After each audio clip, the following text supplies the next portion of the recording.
Well, actually, we got a call Saturday morning just after the hurricane passed with an individual requesting that we fly his elderly parents out of Banner Elk, North Carolina.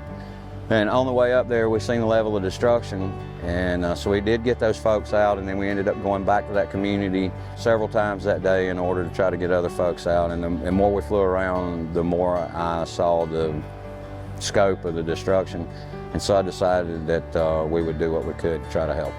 Western North Carolina is a war zone. It's destruction on a level I've never personally seen. A lot of the roads are washed out. There are communities that are entirely cut off from the outside world. So our mission is to try to get into those communities with the supplies. The supplies seem to be flowing into Asheville, but not out into the outer communities that are cut off. So what our intention here is to try to get those supplies and get into those directly into the hands of those small cut-off communities.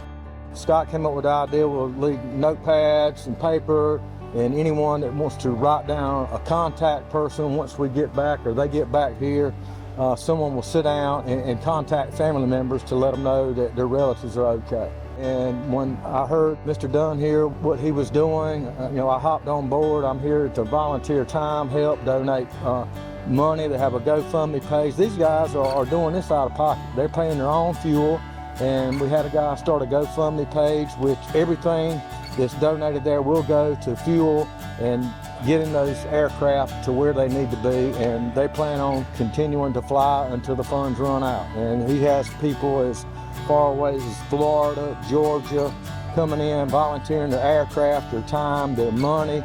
I love Anderson, our community, and it shows the type of people we have that's willing to step up even when they're in need to help others.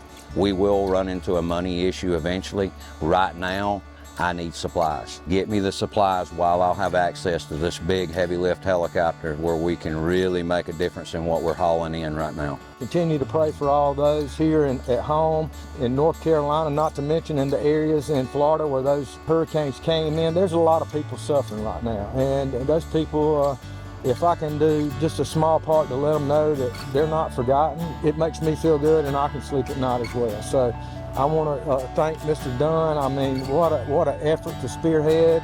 Again, anyone that wants to bring any donations out, come out to the airport. We'll come out, unload your car. Thank you. I second that. Thank you. Anderson County has really stepped up here. Thanks.